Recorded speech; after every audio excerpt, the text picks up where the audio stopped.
The year was 1976, and the world was reeling from a wave of military dictatorships that had swept across Latin America. In the midst of this chaos, a series of mass disappearances shook the city up, leaving behind only whispers of the truth. For decades, the government maintained a veil of secrecy, hiding the details of what happened to over 1,000 people who vanished into thin air. But in recent years, a small group of researchers and investigators have uncovered some of the darkest secrets from those archives. These mass disappearances were not isolated incidents, they were part of a larger pattern of state-sponsored violence that would come to be known as the Dirty War. The government, led by a ruthless military regime, employed tactics that would make even the most seasoned historian cringe. They used forced disappearances, extrajudicial killings, and torture to silence opposition voices, leaving behind only shattered families and communities. But what exactly was the scale of this violence? How did it come to pass that an entire city could be ravaged by state-sponsored terror? To answer these questions, we need to delve into the history of during those tumultuous years. We'll explore the social and economic conditions that led to the rise of militancy and the subsequent crackdown on dissent. In this chapter, we will take a step back in time to explore the events leading up to the mass disappearances. We'll examine the roles played by various government agencies, paramilitary groups, and even international forces that contributed to the chaos. By doing so, we aim to provide a comprehensive understanding of one of the darkest periods in U.S. history. But before we embark on this journey, let's establish some context. The mass disappearances were not limited to, they were part of a broader phenomenon that swept across Latin America during the 1970s and 1980s. It was an era marked by authoritarianism, economic stagnation, and a growing sense of discontent among the population. As we explore this chapter, keep in mind that we're not just discussing abstract concepts, we're dealing with real people whose lives were torn apart by state violence. We'll delve into their stories, using testimony from survivors and family members who have fought tirelessly to uncover the truth. In the following sections, we'll examine the role of key government agencies, including the military, police, and intelligence services. We'll also explore the use of torture, forced disappearances, and extrajudicial killings as tools of repression. By shedding light on these dark secrets from the archives, we aim to provide a more complete understanding of this tragic chapter in U.S. history. We hope that by doing so, we can contribute to a deeper appreciation of the complexities and nuances involved in uncovering the truth about state-sponsored violence. In the next chapter, we'll delve into the specific events surrounding the mass disappearances in. We'll examine the exact circumstances that led to these incidents and how they fit into the broader context of state-sponsored violence. But first, let's take a closer look at the historical background that set the stage for this catastrophe. In the following section, we'll explore the social and economic conditions during those tumultuous years. We'll examine how these factors contributed to the rise of militancy and the subsequent crackdown on dissent. By doing so, we hope to provide a richer understanding of the complexities involved. U.S. economy in the 1970s. In this chapter, we've set out to establish some crucial context for our exploration of the mass disappearances in. We've examined the historical background, government agencies responsible for human rights abuses, and social and economic conditions. In the next chapter, we'll delve into the specific events surrounding these incidents. As we continue on this journey to uncover the secrets from the archives, keep in mind that we're not just exploring abstract concepts, we're dealing with real people whose lives were forever changed by state violence.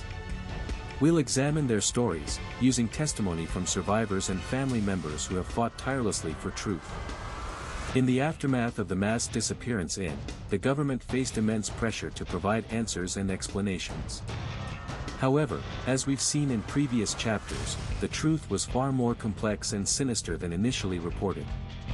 To understand how this deception was perpetuated, it's essential to delve into the development of a system designed to conceal the truth. The creation of this system involved several key players within the government. These individuals, who would later become known as the architects of the cover-up, were tasked with developing a strategy to manage and conceal evidence related to the disappearances. This entailed creating a network of secret archives, hidden from public view, where sensitive documents could be stored and manipulated. One of the primary architects was a high-ranking official who had previously worked in intelligence agencies. According to declassified documents, played a crucial role in developing the system's framework, which included creating secure storage facilities and establishing protocols for document handling. Standing in front of a nondescript building, with several unidentified individuals lurking in the background. The camera zooms in on their face, highlighting the intensity in their eyes. The development of this system was not an isolated incident, rather, it was part of a broader trend of governments worldwide developing counterintelligence programs to conceal sensitive information from the public. This phenomenon has been studied extensively by historians and experts, who argue that such practices often lead to the erosion of trust between citizens and their governments. As we explore the inner workings of this system, it becomes clear that the government's primary goal was not only to conceal evidence but also to create a web of deception that would confuse and mislead the public. This entailed manipulating documents, interviews, and testimonies to support a false narrative. To achieve this, the government employed various tactics, including 1. Document manipulation. Sensitive information was altered or deleted from official records, making it difficult for investigators and researchers to piece together the truth. 2. Interview control. Witnesses and survivors were either intimidated or coached to provide false testimony, further solidifying the cover-up narrative. 3. Misdirection. The government created false leads and distractions to divert attention away from the true events. These tactics have been employed by governments throughout history, often with devastating consequences for those involved. By understanding how this system developed and operated, we can better comprehend the mechanisms of power and control that shape our world. In the next chapter, we will delve deeper into the consequences of this system, examining the impact it had on families, communities, and society as a whole. As we delve into the final chapters of our investigation, it becomes increasingly clear that the truth behind the disappearance is far more complex than initially thought. The government's secrets, hidden away for decades, now lay exposed before us. But what do these revelations mean for the survivors, their families, and the nation as a whole?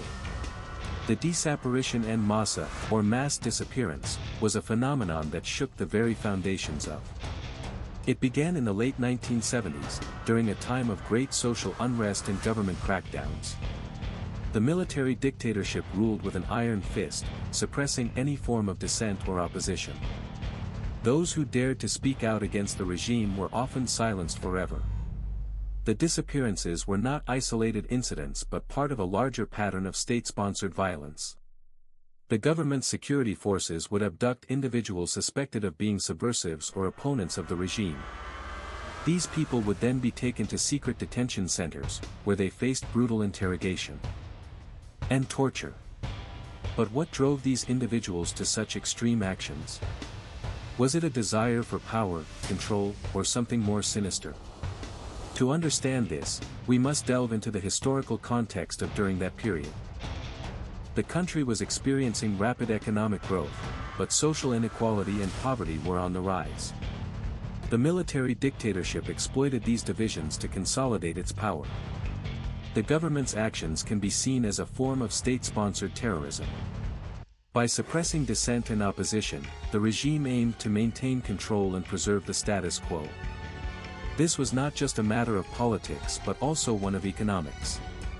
The Disappearances en masse served as a means to eliminate potential threats to the regime's power and protect its interests. As we now know, many of those disappeared were later found to be alive, hidden away in secret prisons or living under assumed identities. However, for others, their fate remains unknown. This raises questions about accountability, justice, and reconciliation. How can a nation move forward when such atrocities have been committed? Survivors recount their experiences in harrowing detail. "I was taken by the military one night," they recall. "They beat me mercilessly, demanding I reveal information about my activism. I thought for sure I would be killed that day." The psychological trauma inflicted upon these individuals is still evident today. The legacy of the Disappearances and Massa continues to shape society and politics. It serves as a stark reminder of the dangers of unchecked power, corruption, and state-sponsored violence. As we conclude our investigation, it becomes clear that truth, justice, and accountability are not mere ideals but fundamental human rights. The Disappearances and Massa will forever be etched in history as a dark chapter of human rights abuses and government impunity. But by unraveling these secrets, we hope to have provided a more accurate understanding of this complex event.